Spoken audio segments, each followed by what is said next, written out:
Good evening, everybody. My name is Bridget Shearer. I'm the Parks and Recreation Director for the City of Belmont. And I'm pleased to welcome you all to our March Belmont Talks event. Just a quick overview of what Belmont Talks is all about. You've all heard of TED Talks. And thanks to our volunteer coordinator, Susan Rendina, we have modified TED Talks to bring it to Belmont and make a Belmont Talk series. And so since January, I think, of last year, we have been hosting a talk series every month on all different types of topics. And one of our most popular is about gardening. And so we're excited to be hosting this evening's topic. Next month on April 13th, we're going to be offering a presentation about the dangers of fentanyl. As you know, that's a big problem in every community in the United States right now, and that's going to be hosted by the Belmont Police Department. And on May 11th, we're going to have Toastmasters come and talk to us about giving presentations and being comfortable with public speaking. So again, I want to thank you all for joining us on this rainy evening, whether you're in person or on Zoom. And thank you to the Belmont Library for making the space available to us. So now I'm going to hand over to Jonathan Propp, who's going to be talking about spring and summer vegetable gardening.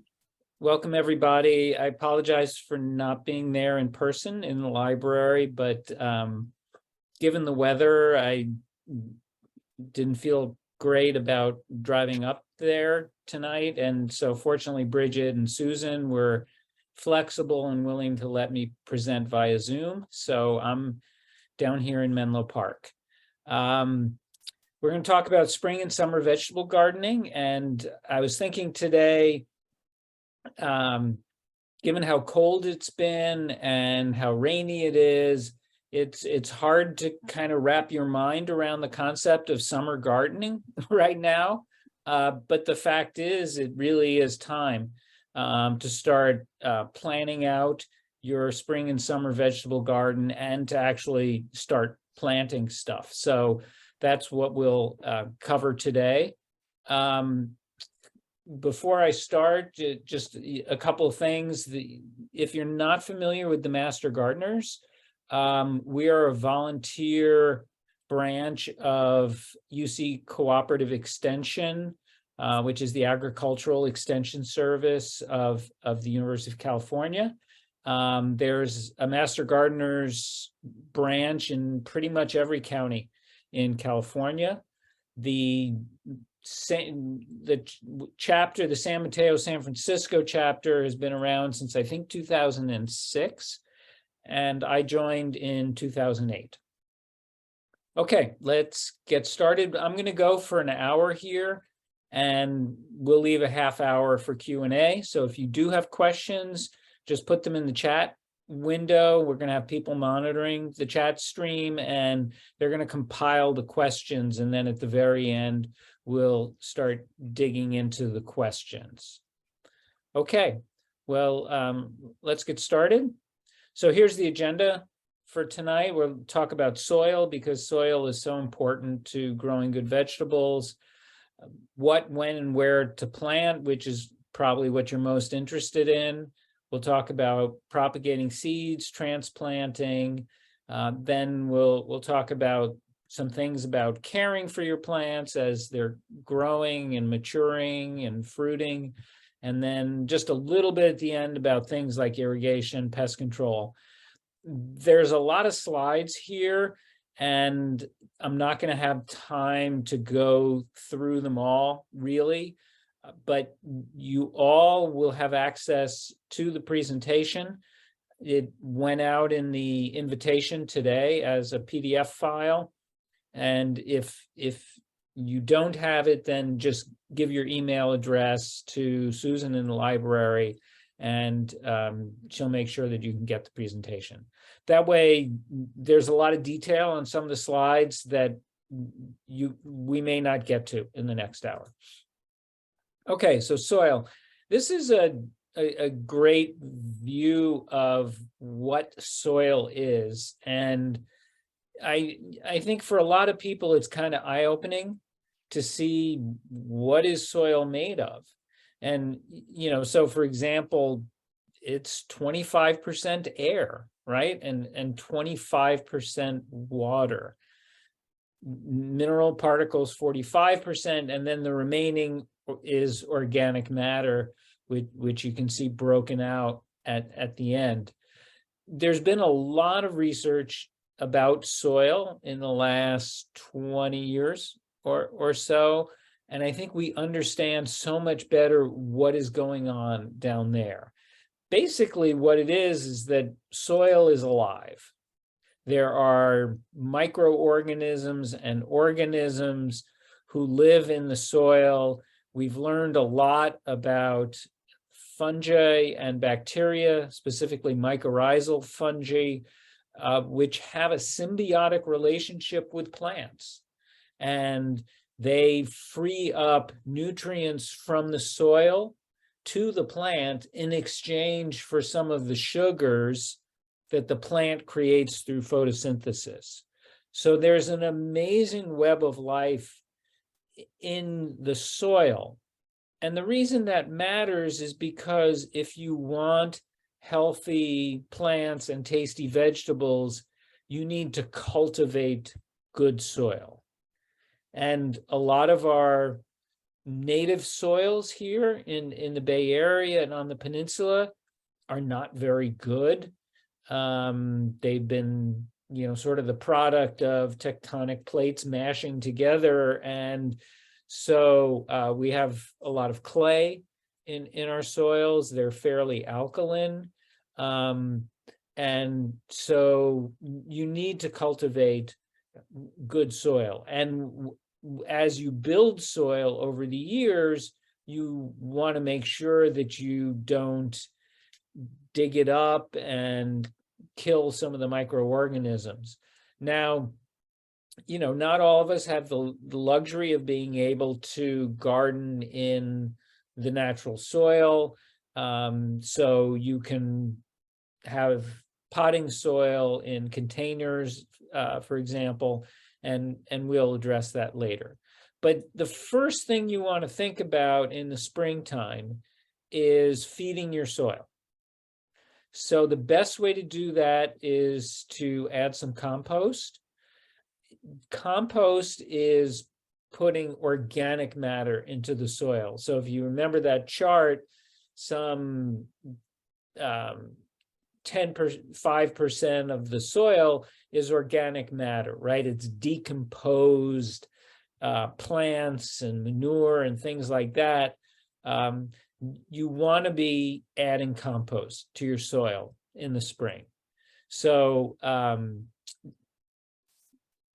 the best thing to do is to get a good 2 to 3 inches of compost, apply it to your bed, and then mix it into the top few inches of the soil.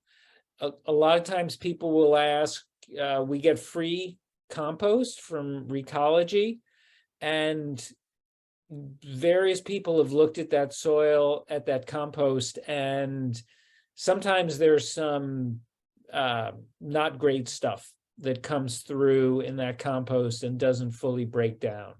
So if you're serious and you want to have an organic vegetable garden, I would recommend that you buy an organic compost. You can get it at a garden store. Down here in the South Peninsula, there are some places like Web Ranch where you can pick up organic compost, etc. So what do you do in the spring? Add compost, mix it into your soil. If you need more nutrients in the soil, then add some fertilizer, okay? And we'll talk about when you might want to do that. Mix it into the top of your soil.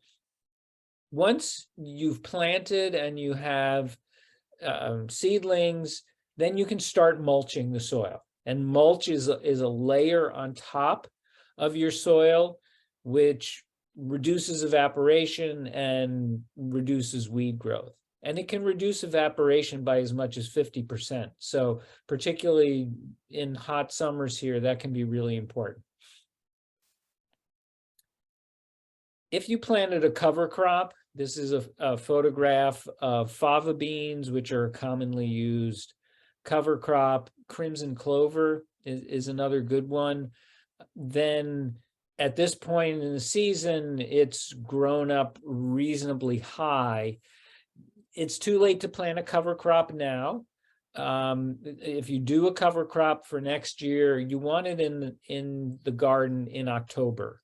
That way it can sprout and start to grow slowly through the winter. It'll pick up as the days get longer at this time of the year. And cover cropping is a very natural way to add nutrients to the soil.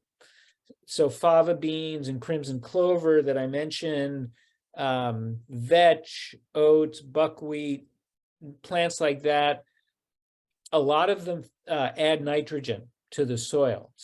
And nitrogen is one of the key nutrients that plants need. So a lot of the cover crops are basically fixing nitrogen into the soil. And that's why we do cover crops. They also keep the soil from getting compacted because you have roots growing down through there, and that helps keep the air and the water in the soil. If you have grown a cover crop, there's absolutely no need to pull the plants out with the roots. That'll disturb the microorganisms in there. So you can just cut them off right at ground level and then chop them up really fine. They'll be nice green mulch for your garden. The roots will die without any photosynthesis going on above them. So that's an easy thing to do. If you want to turn them under, by all means, you can do so. As I said, once you cut the plants down, the roots will just die and decay, and they'll become more organic matter in the soil. Now, do you need to add fertilizer or not? Well, to some extent, it depends on what you grew in that. I'm assuming that this is a garden bed, maybe a raised bed where you grew vegetables last year.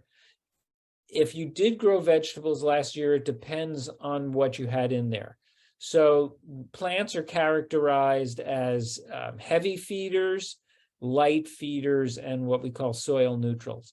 Heavy feeders are plants that use a lot of nutrients from the soil. These are going to be your typical warm weather vegetables like tomatoes, cucumber, squash, eggplant, etc. Corn is notorious for using up a lot of nutrients.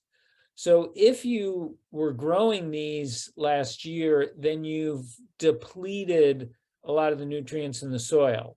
And unless you cover cropped, you're going to need to add some nitrogen, phosphorus, potassium, N, P, and K, the main elements of fertilizer, into your soil.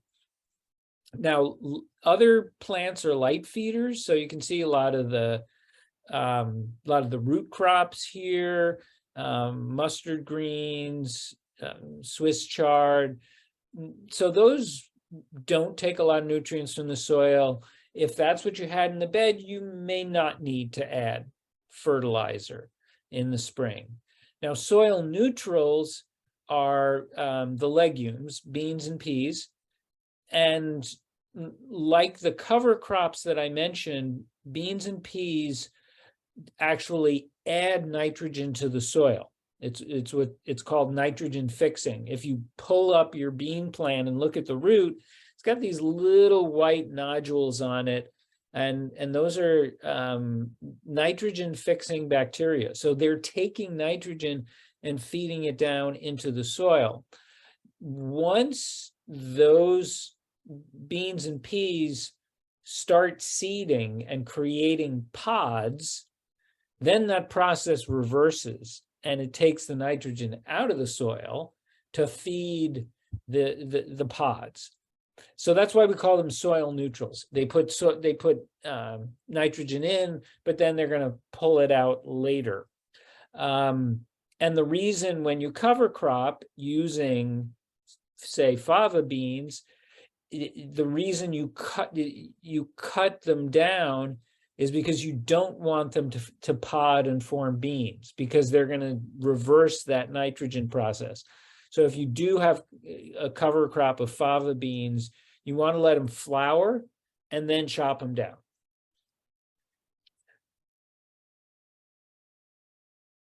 All right.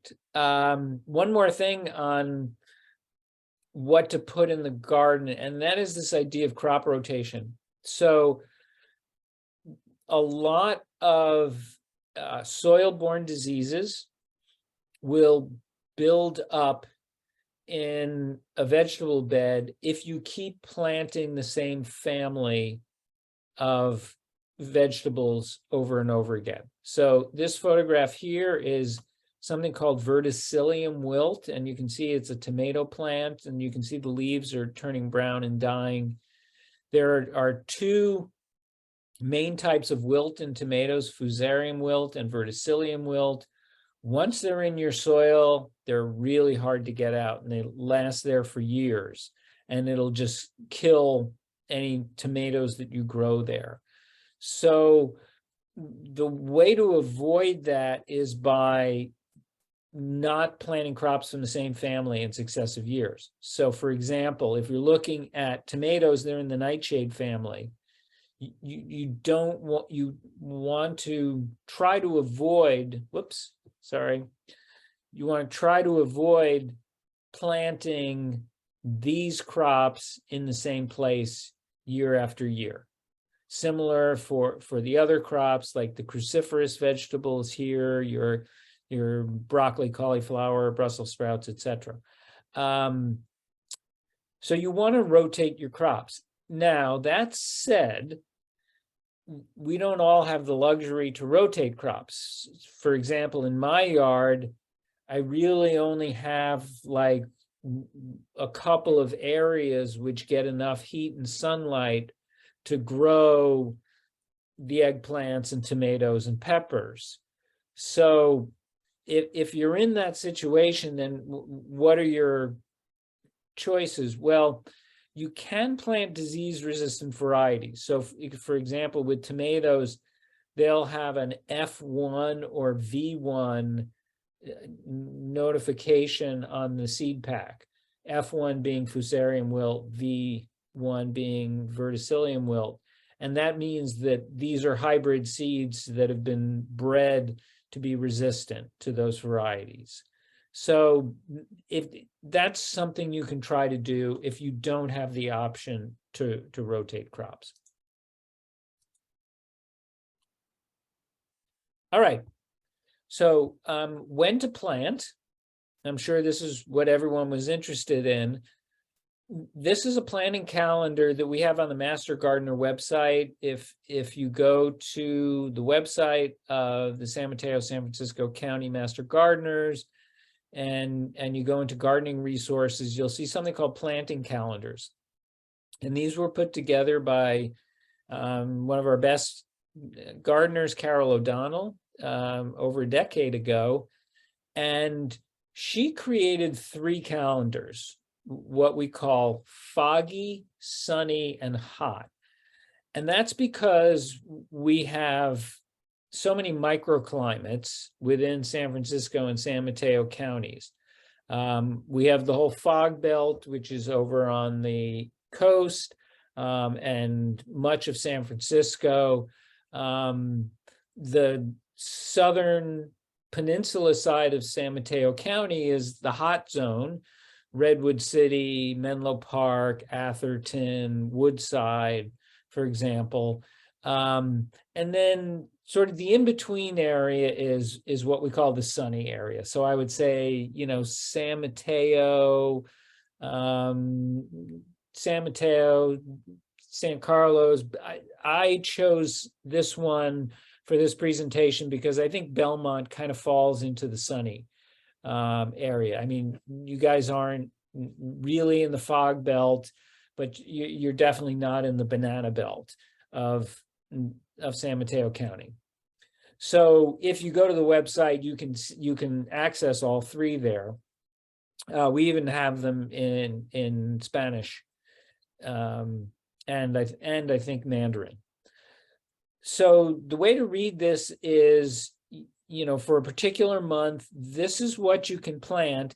And then S refers to seed and T refers to transplant. If you look at this, you'll see a few things. First of all, you can plant all the root crops from seed at this point. Carrots, turnips, beets, etc. They don't need particularly warm soil. I'll show you a slide in a second that gives you sort of optimum soil temperatures for germination. You can basically plant any of your root crops right now. The other thing you can plant from seed right now is a lot of your greens.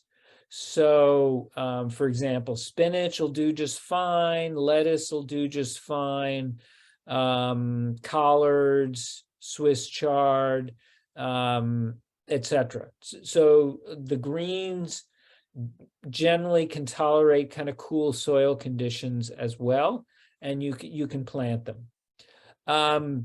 If you're thinking of, you can also plant your cruciferous vegetables now, your cabbage, cauliflower, broccoli, etc. But you'll really want to plant them from transplants, which means you've either got to go buy them at a garden store, or you'll have had to have started them 6 weeks ago indoors. And then the one thing you'll see, you will see is missing from March is the warm weather vegetables. So tomatoes, peppers, eggplants, cucumbers, beans, it's just not warm enough for them yet, particularly this year because it's been so cold. So the soil is not warm enough. The nighttime temperatures are not warm enough. Those you're going to find really in late April and May. When I started as a master gardener, the perceived wisdom was that you put your tomatoes in the ground on May 1st. And, as our climate's been changing and warming, that date has really moved into the second half of April, I think.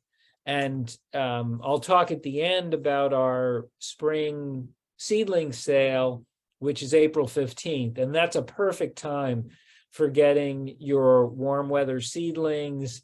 You buy them in mid-April, you give them a week to what we call harden off, and that is get used to being outside, and then they go in the ground in late April. Now, the question of whether you plant from seed or from transplants. So first of all the root crops don't transplant well. So you must sow directly from seed. The greens mostly, and then some of the cucurbits down here and the legumes, you can do either. In my experience, greens are pretty tender and fussy to transplant. I mean, you think about transplanting a small lettuce seedling. It's pretty tender and small, and it's kind of easy to break it. All those greens will do just fine from seed, and as I said, they'll germinate in pretty cool temperatures. So these are, you can do these from transplants if you want to get an early start, for example, but they'll do just fine from seed. Peas and beans, again, if you want to get an early start, you can start them inside, but they really do quite well sow directly in your soil. Similarly for squash and cucumbers, they germinate quite well outdoors. It's just you need much warmer soil temperature for these guys down here than you have right now. And then, in terms of some of these vegetables here, it's generally perceived that it's better to do them as transplants than direct seeding. And so that's what most of us do. Now, obviously, someone's got to start it somewhere as a seed, but that's typically something that's going to be done indoors or in a greenhouse and then eventually taken outside. That said, I have an Italian-American neighbor here who seeds all her tomatoes directly outdoors in the spring in like 50-degree soil, and she says it works every year, and she learned it from her mother. So I think there's exceptions to every rule, and you probably could grow these directly from seed outdoors if you wanted to, but most people are going to do them as transplants. Now, this is some useful information about the kind of seed temperatures you need to germinate. So the minimums are pretty low. You can see here, and like here, here are tomatoes. You can put them in as low as 50 degrees, but you can see the optimum range here, and it's a lot higher, particularly look at this for squash. The optimum range is really quite high. Eggplant as well. And here's why that matters. This is days to germinate at different soil temperatures. So you could put your tomatoes into 50-degree soil, and they'll take a month and a half to germinate. Okay. Whereas if you plant your tomatoes in 68-degree soil, they'll take a week.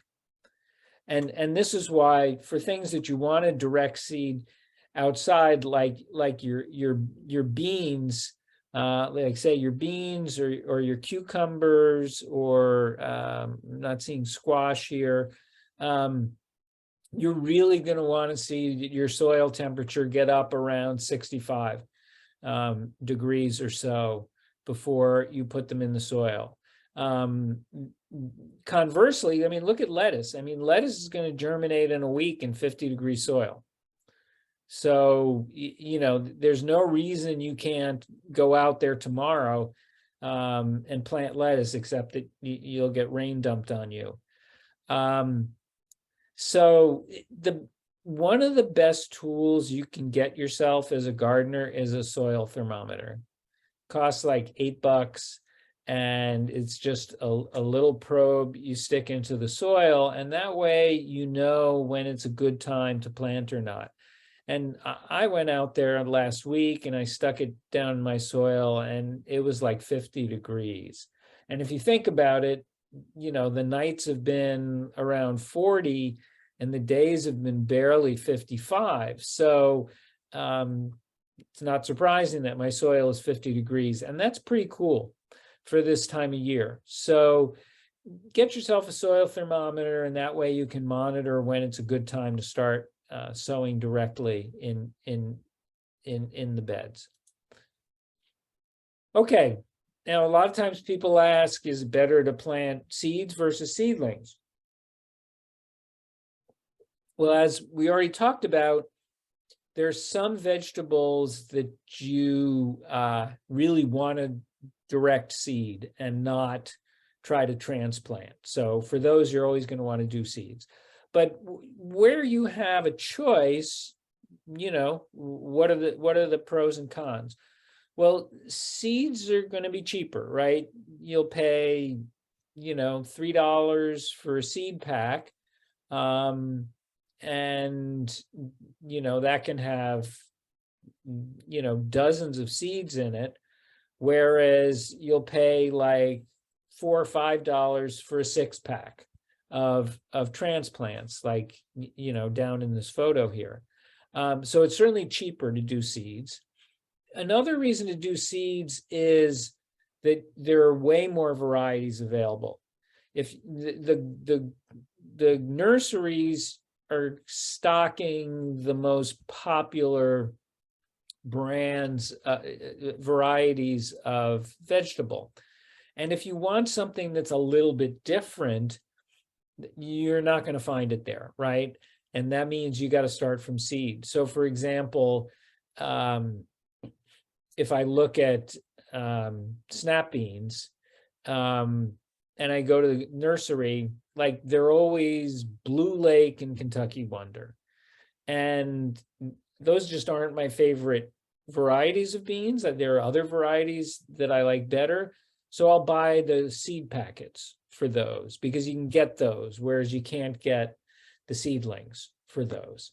So that's a big reason to start from seeds rather than seedlings, particularly if you're interested in growing like heirloom varieties. There are a lot of seed companies now like Baker Creek Seeds that sell some really wonderful heirloom variety vegetables.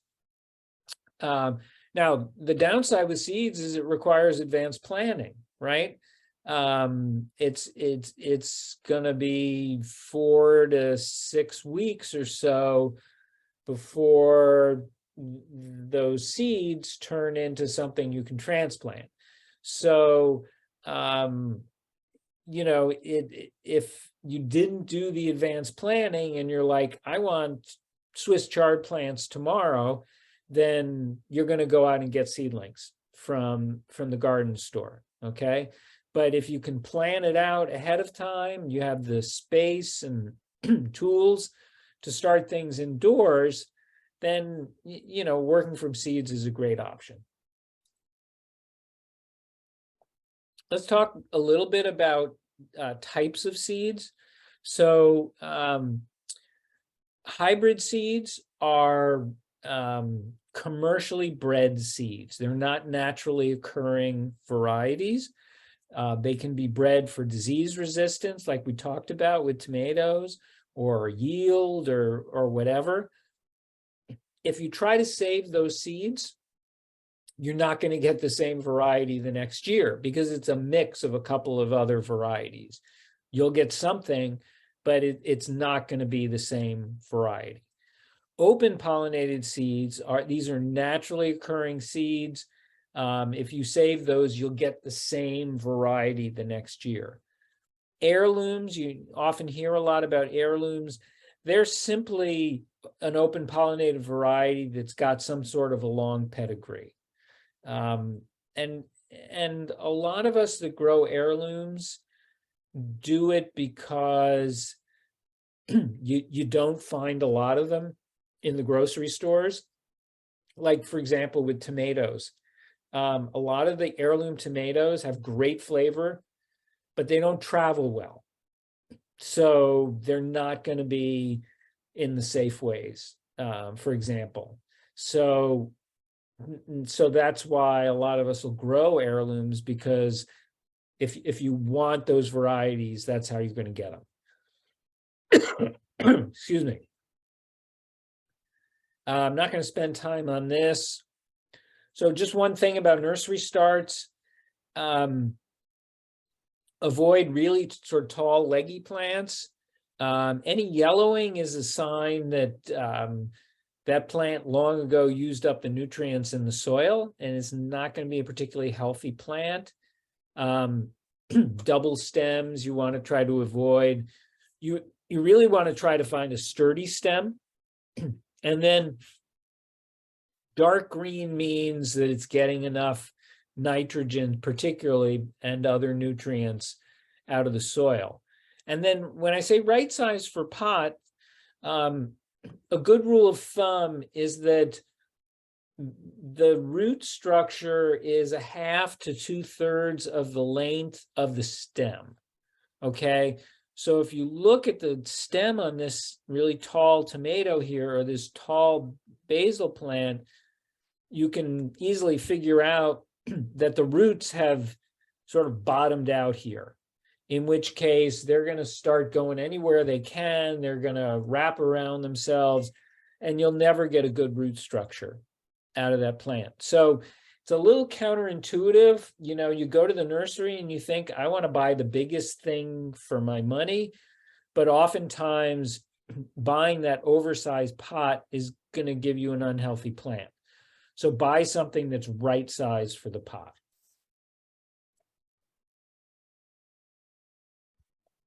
Okay, starting seeds indoors. This is a way to, you know, get a jump start on the season. So if you're, you know, planning to put your warm season crops in the ground in late April, then you should have planted them indoors by now. It's not by any means too late to start now. You could go out and start this next week and you'd be fine. But a lot of us will have started in February. Here, this is my setup here. I've appropriated my son's bedroom. You can see his world map here over the desk. And I just have a tray here. There's a heating mat under that, and that is to, we talked about soil temperatures for germination. A heating mat is going to give you a warmer soil temperature while you're germinating the seeds. And then I've got a grow light over it. And we'll talk about grow lights, because once those seeds have germinated, you're going to need to give them light. And oftentimes whatever's coming through the windows is not enough. So you'll want to provide them some light. Okay, so to germinate indoors, first of all, you want to clean your trays, pots, whatever you're using with a 10% bleach solution. I reuse, you know, when I buy vegetables at the nursery, the transplants, they'll come in 4-inch pots. I save all my 4-inch pots and reuse them. But just in case there were some diseases in there, I'll wash all the pots in water and a 10% bleach solution. I'll just take a big bucket, fill it with water, put some bleach in there, and then I'll just take all the pots and stir them around in there, get everything off them, and then rinse them out. Make sure they have holes on the bottom so that water can drain out. Again, you're going to put this in a seed tray, so the seed tray holds all the water. But the pots themselves, you'll want holes in the bottom, and then the water will get wicked up from underneath by the roots. Key thing to know about is that seed starting medium, often called planting mix, is not the same as potting soil.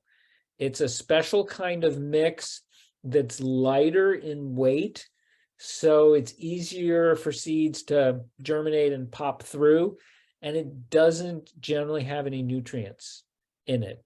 So it's really something that's just designed for germination. And then you're going to need to either add nutrients or what we call up pot those seedlings to potting soil, which is going to have more body and nutrients in them. Make sure you keep them moist. If you look at my setup here, this is a plastic cover here. When I start this and I put seeds in here, and I set it down on the heating mat, and I'll have the soil moist when I start. I cover it with this plastic that's over here, and that keeps the heat and humidity there. And after about a week, everything's sprouted. I just take the plastic cover off. But then you need to make sure you keep adding water in there, and the best way to water it is not from the top, but from the bottom. Okay, so water only from below. And I turn the heating mat off after everything's germinated. Key point: label your pots.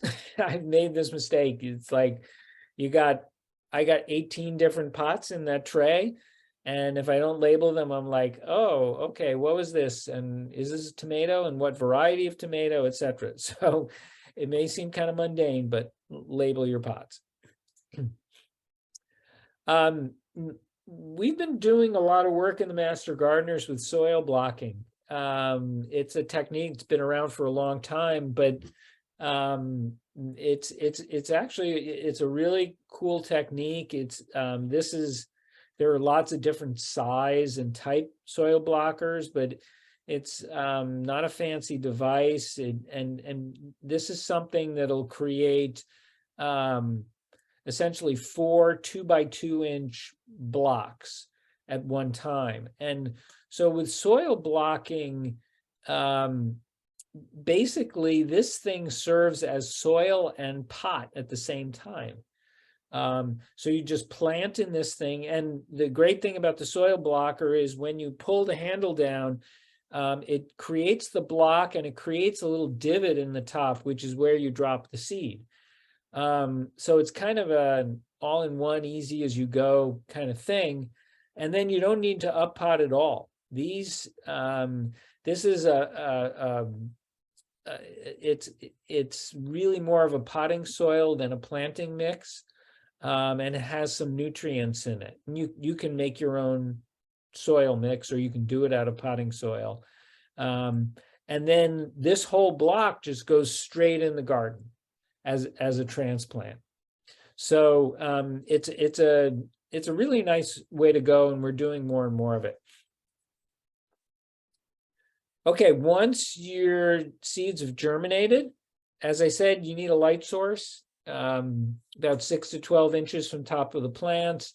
The arrangement that I have that I showed before, the light is hanging on a chain, and so I can adjust the chain as the seedlings get taller. I can move the light up. Now, here's the thing: an ordinary fluorescent light doesn't really do the trick. Vegetables absorb the ends of the light spectrum, the blue end and the red end. Okay, which is why it looks green, because that's what it reflects back, which is in the middle. So you need both blue and red light for full spectrum. The light I have there is what they call a grow light. It was like $40, and it has basically, it's all LEDs. It's not fluorescence. It's got a red tube, a blue tube, and a white tube. And if you're serious about this, it's probably worth doing the investment in a grow light. Otherwise, I would say you could do sort of a low budget option of a bluish fluorescent, which is what they call cool white, and a reddish fluorescent, which is what they call warm white. Here's a good trick. You want to provide some air circulation. So take a fan and put it on lowest speed and just blow it across the seedlings. It helps them develop thicker, sturdier stems. Plants need to sleep at night just like we do. So basically mimic the daylight hours. Turn on the grow light in the morning, turn it off at night. Trim to one plant per pod or per soil block. Rather than trying to tease out the different stems from each other, you can just trim it off with scissors. And like I said, the root will die in there. And just make sure they stay moist and water from below.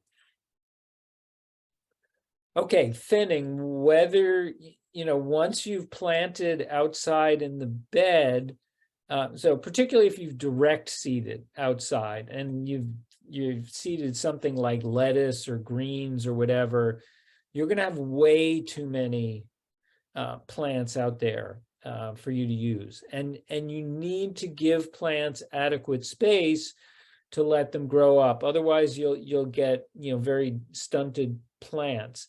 This is particularly true with your root crops. Like if you've ever had a couple of carrots growing right next to each other, then you've seen that you don't get full-size carrots there because they're competing with each other. So you have to give plants adequate spacing for when they grow up.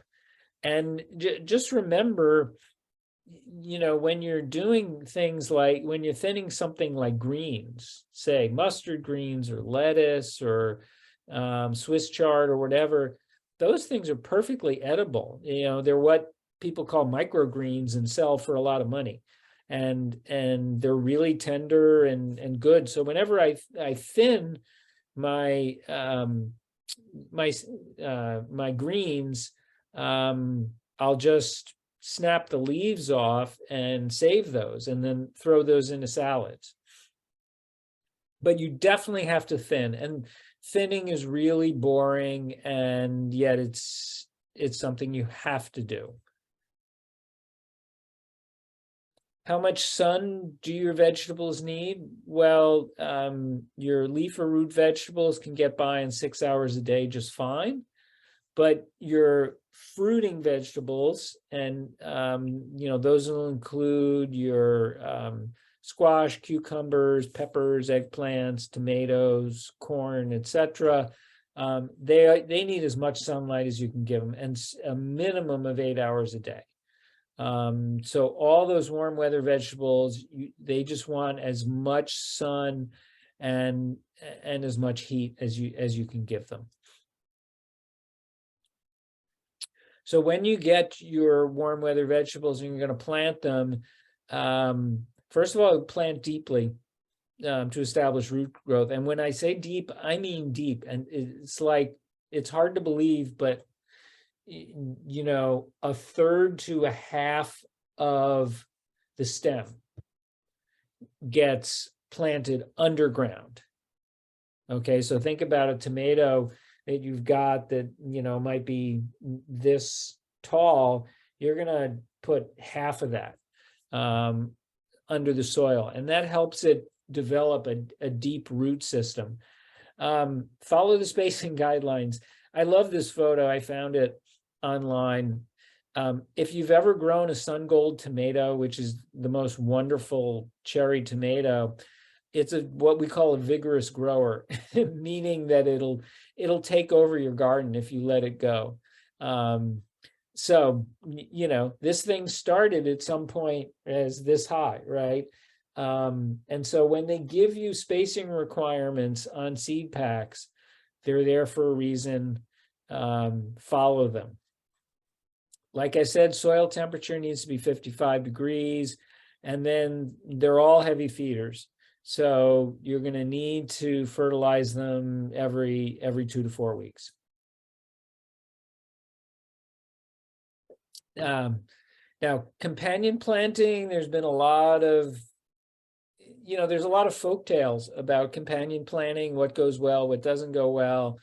Only in the last few years has there been some good research on this, and what is myth and what is fact. But some basic things is your cucurbits, which are your cucumbers and your squash and melons, need pollinators. They have separate male and female flowers, and they need somebody to take the pollen from the male flower to the female flower. Okay, so having some flowers around that can attract pollinators is a good thing for the cucurbits. Your nightshade family, tomatoes, eggplants, peppers, they have male and female in the same flower, so they don't need pollinators. Although there has been some interesting research done that bumblebees help the male and female parts of the tomato flower to mingle. That the buzzing of bumblebees, somehow the vibration helps the pollination process, which is just fascinating. Tomatoes, onions, and basil seem to go well together, aside from the fact that they taste great together. I don't know why this is, but it seems to happen. Lettuce, carrots, and radishes do seem to go well together. I like to sort of plant them in alternative rows. Carrots and radishes, of course, are deep rooted. Lettuce is shallow rooted. So you can intersperse them fairly closely together. Carrots, lettuce, radishes, etc. Corn, beans, and squash, known as the Three Sisters. The indigenous peoples have grown these in combination for years. In the Santa Clara Master Gardeners demonstration garden down in San Jose, they have a whole Three Sisters demonstration garden. And there's good scientific reasons why these work. Corn and squash are heavy feeders. Beans provide nitrogen to the soil. So the beans essentially feed the corn and squash. The corn provides a stalk for the beans to grow up, so you don't need a trellis. And then if you think about it, the corn is really vertical, and then the squash is very horizontal and spreads out between the stems of the corn. So the squash helps shade the soil in between the rows of corn. So that's a well-researched and well-proven combination that works well together. In the Bay Area, we all have small yards, pretty much. So, what are some hacks you can do to make the most out of small spaces? So you can choose climbing varieties. This is a kind of squash that I love. It's called trompetta, which means trumpet in Italian. And you can see it kind of looks like an old medieval trumpet here. It's absolutely beautiful, and it's a vining squash. So you can, put it on a trellis or put it up a tomato cage or something like that. I like to grow a lot of stuff vertically because I don't have a lot of space horizontally. So pole beans instead of bush beans, for example, and I'll just trellis them up. You can, something like winter squash sprawls all over the place, right? So you could plant it right at the corner of your raised bed and then let the winter squash just kind of sprawl outside of your bed. If you have shade-loving plants like lettuce, you can plant them beneath taller plants. And keep your tallest plants at the end of the bed so they don't block the sun. One of our best master gardeners sent me a photograph last summer of how he did the reverse. He planted his taller crops where they blocked the sunlight to some of his other crops, and he was showing the difference in growth between the ones that were shaded and the ones that weren't. And he was very embarrassed about doing it, but it was a great demonstration of the fact that you want to have your shorter plants closer to the side that's getting the sun and not block the sun. Okay, a little bit about containers. If you want to use containers for vegetables, for your large plants like tomatoes or squash, use at least a 5-gallon container, and that means 18 inches deep. The next slide is taken from the book Golden Gate Gardening, and it actually gives some recommendations on how deep you need your containers. But when I buy fruit trees from the nursery, they'll come in like 5-gallon, sometimes even larger pots. I will save those pots and again clean them with a bleach solution and use them as pots for tomatoes. Oops, sorry.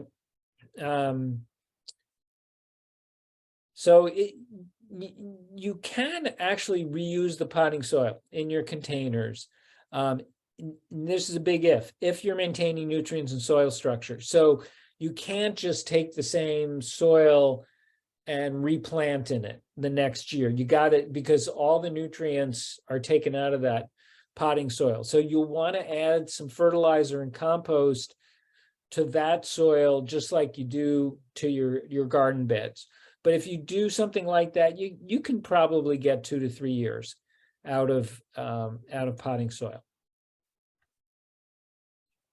Now, just one thing to bear in mind with containers is that you'll need to water more frequently, and you'll need to add nutrients more frequently, because it's a smaller space and the water and the nutrients are going to get absorbed more quickly. Ceramic pots especially can get pretty hot in hot weather. So and when we do have a heat wave, you need to check your plants in containers, and if they're starting to be droopy, then you got to water them. I put mulch into my containers, and that keeps it from evaporating. Try not to water from above and get it on the leaves. The phrase I love is water the soil, not the plant, right? When the plant can't absorb the water through its leaves or the stem. Okay, the plant can only get the water through its roots. So when you water vegetables, you want to water the soil and not the plants. So that, if you do have drip irrigation, run a drip line into the pot. I have a lot of my containers sort of next to my raised beds, and so I'll just take a drip line and run it from the drip line that's in my raised bed and put it into the container. Harvesting takes a lot of time. Plan for it. Bear in mind that some vegetables need to be harvested to keep producing. So we've all had the experience of the zucchini that was hiding under a leaf and we didn't see it, and when we found it, it was the size of a baseball bat. Well, if the plant is feeding that zucchini, then it's not feeding other zucchini. Okay, so you want to harvest things like squash and beans when they're at the appropriate size for harvesting, because that in turn means that new fruits will be created. And then do successive plantings of things like this to extend the season. So for example, with my beans, I'll kind of plant beans every few weeks or so, and that way, I'll have sort of a continual supply of beans. Similarly, with some of the greens, if you just keep sowing them every few weeks or so, that way you can sort of have lettuce going on all through the season. So it takes a lot of planning, because the seed that you put in there today is gonna germinate in a week or two, and then it's going to take a couple more weeks to get to any sort of decent sort of size. So you always want to be thinking about 6 weeks ahead of time. Here's a better photo here. You can see I've got some mustard greens and such already growing, and then I've created a row because I'm going to plant Swiss chard in between. Okay, so the Swiss chard will get planted in between the mustard greens, and then as the mustard greens are sort of getting late in their life, then the chard is going to be emerging. Okay, going to wrap up very quickly on a couple of topics, and then we'll stop for questions. Irrigation, water the soil, not the plant.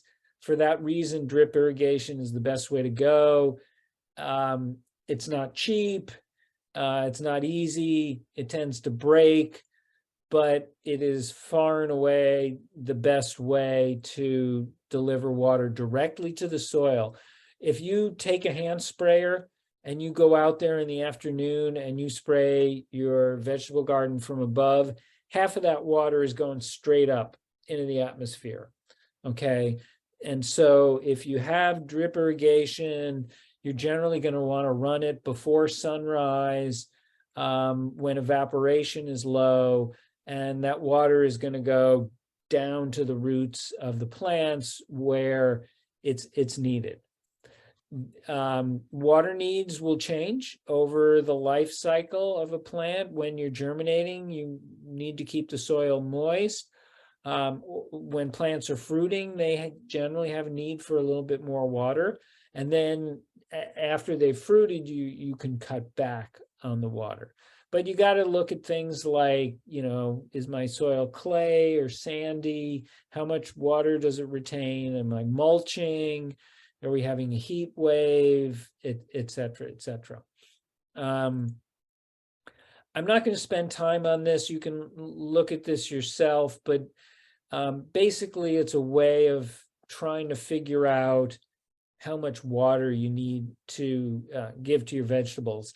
And unfortunately, if you go online at some place like UC Agriculture and Natural Resources, and you look at irrigating vegetables, they talk in terms of this. It's like 1 to 2 inches per week, okay? Because that's how the commercial growers think about water use. But it's like, what does that mean for me, right?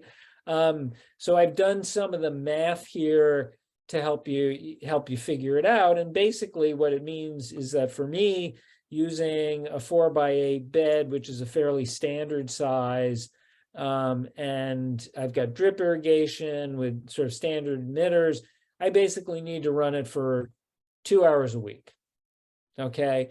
But, you just need to do the math for your own situation. Okay, finally, pests. Love them, hate them. I think we get more questions about pests than anything else as master gardeners. And so UCA&R promotes something we call integrated pest management. And the whole idea is, don't go out there and just dump a bunch of chemicals on your vegetables.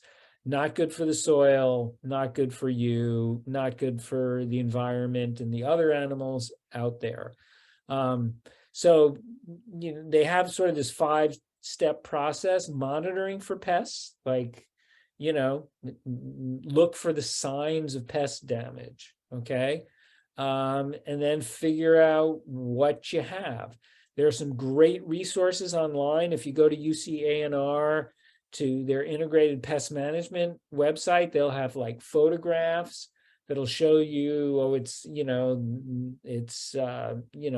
this kind of a beetle, or it's this kind of a moth or something like that. Also, it's a great use for the master gardeners. You can email photos of the damage to our helpline, and we'll get back to you, within a day or so, telling you what your problem is. So once you figure out what it is, then you start to do things like habitat modification. So if it's snails, can you get rid of areas where there might be snail nests nearby or rats nests nearby or whatever? And then you go to population control. So for snails, you can go out at night and hand pick them.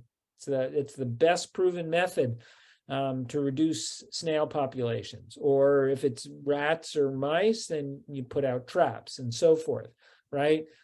And then, kind of the last step is biological controls, which is, follow nature and do what nature does to, to control nature. So most of these pests have predators, right? So you use those predators to eliminate the pests.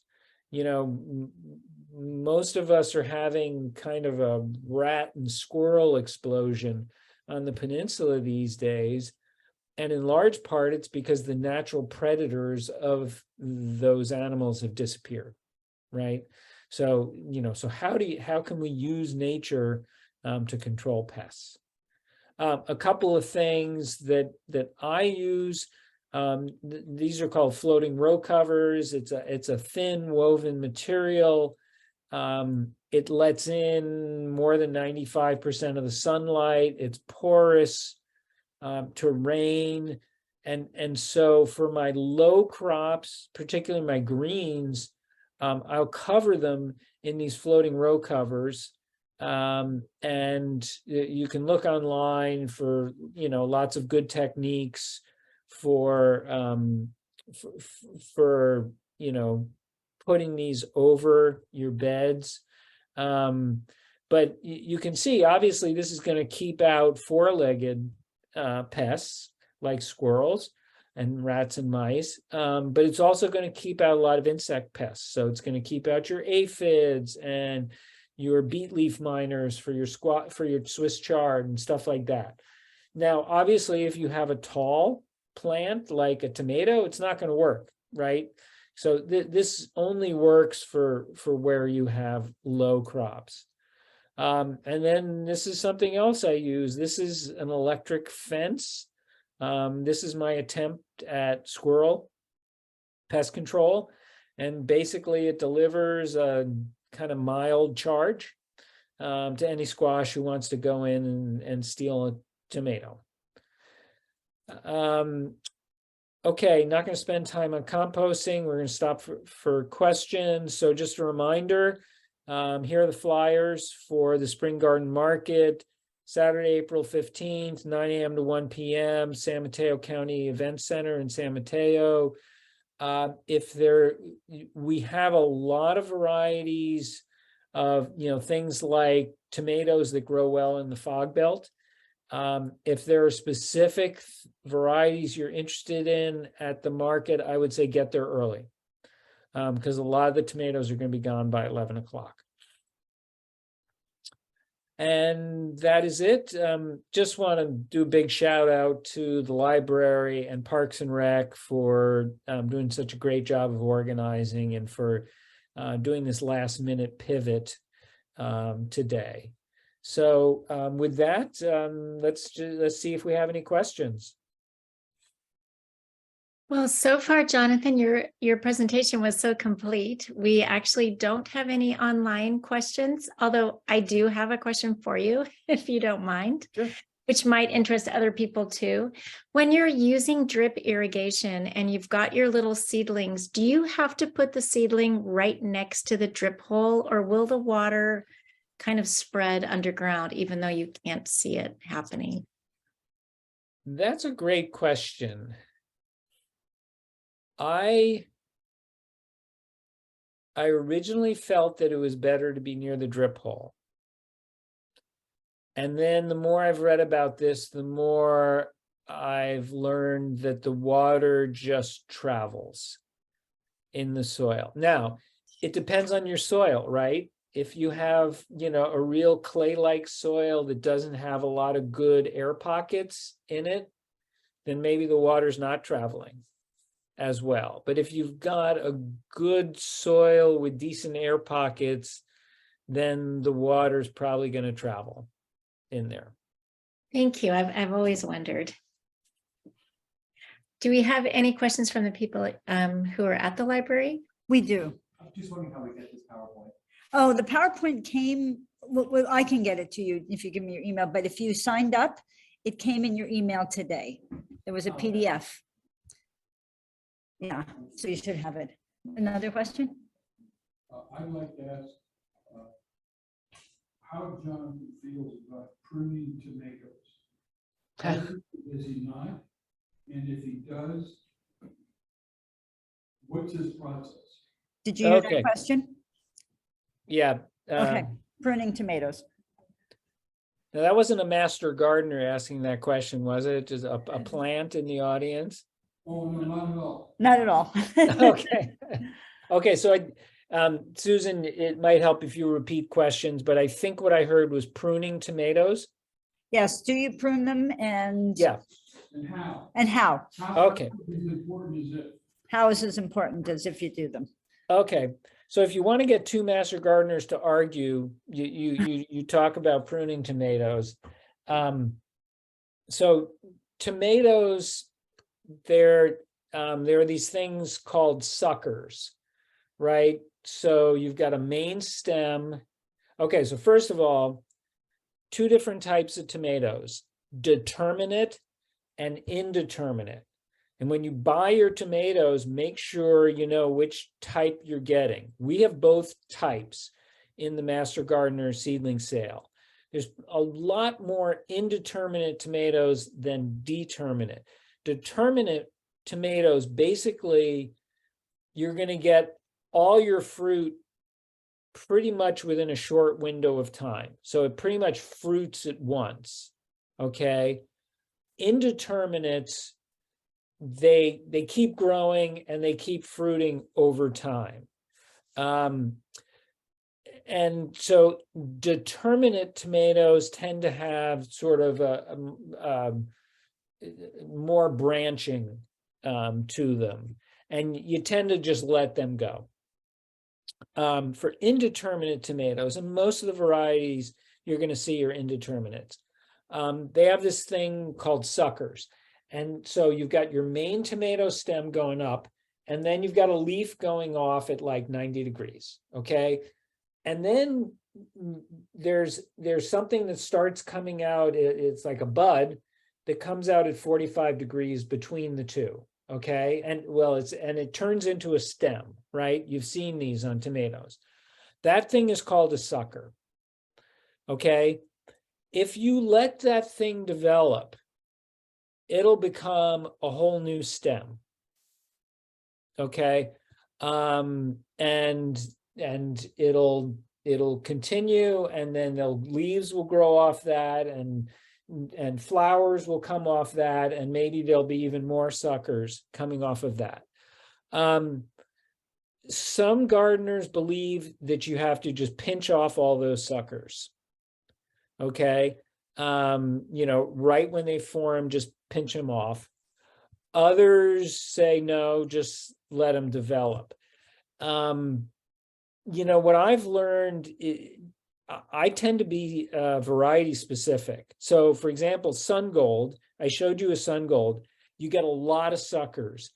And if you don't pinch some or a lot of those off, you're going to get this just very, very bushy plant. And it's important that the plant get enough sunlight into it. So, and it's a fine line, because you want enough sunlight getting into it for the fruit to grow, but you don't want so much that they're going to get sunburned.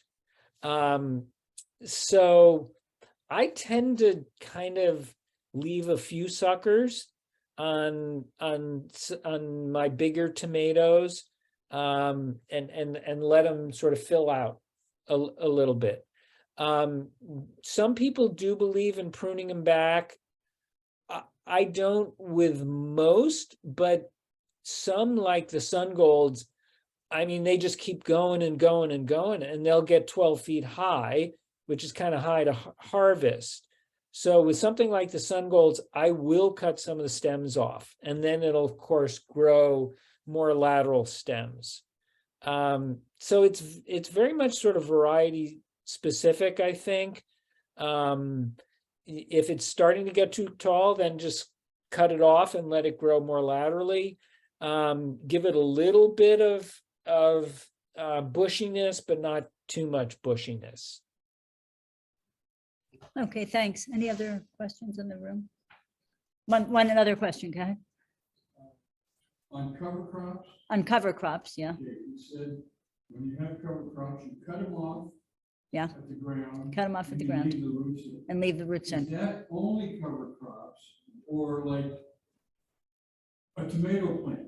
Would you cut that off of the ground and leave the roots of the tomato plant Can you cut like a tomato plant off at the ground and leave the roots in? Absolutely. You could do it, you can do it with anything. Like the roots will just decay. But the thing I want to point out is if there's any possibility that that plant harbored a disease, then you don't want to do that. You want to get that plant completely out of there. But yet, I mean, in any plant, and so, you know, when I started vegetable gardening, I was an assiduous turn the soil over kind of guy. In fact, I was doing what they call the double digging technique, which is like a lot of digging and going deep and stuff like that.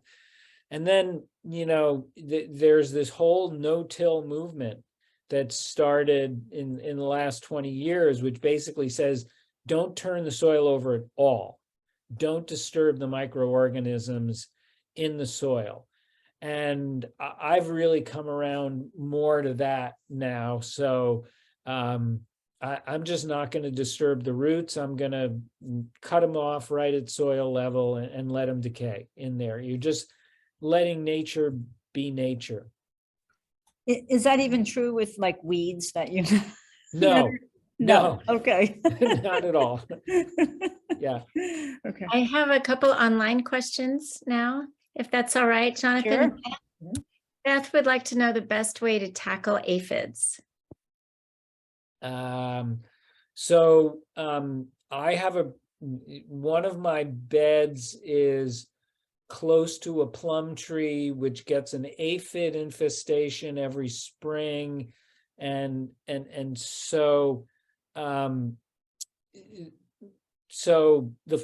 put the floating row cover on that. So the floating row cover will keep out the aphids. If you get aphids on leaves, so obviously lady beetles, which is the proper term for ladybugs, they eat aphids.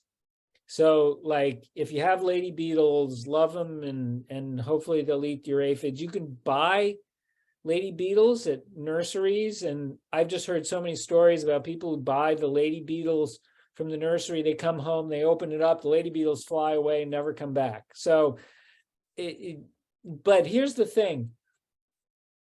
A good solid spray of water works wonders on aphids. Just, you know, spray the leaves, but on the underside, okay? The aphids are going to be on the underside of the leaves because that's where they get access to the nutrients in the leaf and the water that they're interested in. So you got to spray the underside of them. If you have like a hose sprayer, a lot of them will have like a horizontal spray setting, and you use that and you just spray up at the leaves. And if you do that every day, every couple of days, it'll generally take care of your aphids. That's great. Thank you. And Steve would like to know what types of fertilizers you recommend. Okay. Again, you know, if you want to get a couple of gardeners arguing, you can start talking about organic versus inorganic fertilizers. So, you know, so fertilizer, there's generally 3 numbers: N, nitrogen, P, phosphorus, K, potassium, 3 main nutrients, okay? And for an inorganic fertilizer, you're gonna like, you know, say, what is it called? Miracle Grow or something like that. You'll see numbers like 20, 20, 20, something like that, pretty high numbers. An organic fertilizer, you're going to get numbers like 4, 4, 4. Okay, much lower numbers. So organic fertilizers, they work more slowly. Inorganic fertilizers, basically all those nutrients go straight to the roots, and your plant just like it's like you're putting your plant on speed. Okay. And that's great. But then, you know, a few days later, you've lost the benefit of that. Organic fertilizers, you know, just as we say, water the soil, not the plants, feed the soil, not the plant, okay? So when you're applying fertilizer, what you're doing is you're building up nutrients in the soil, or what you want to do is build up nutrients in the soil rather than going directly to the plant. So that's why a lot of us will do an organic fertilizer, is because it helps build up your soil, which is really what you want to do to give yourself healthy vegetables. A lot of the organic fertilizers will also have things like mycorrhizal fungi in them, and will try to boost some of the microorganisms in the soil. So I recommend an organic fertilizer. They're more expensive for sure, but I think you'll get better results. Well, thanks. We're going to have to wrap it up because the library is going to be closing. So thank you so much for this. This was great. Thank you both. And we did send out the PDF. If you need, and some people have it, if you do need to get that and you didn't sign up, you can send a mail to volunteer coord, COORD, at belmont.gov. I'm the volunteer coordinator, volunteer coordinator, and I'll get you that PDF. And here are the other, if you want to say something. But yeah, here are the other resources that you have access to. Yeah, I just wanted to, in last minute, Sure. this is information on the helpline here. So it's all free information, and it's a great way to get answers to your gardening questions. Okay, thank you very much. This was great. I think, yay.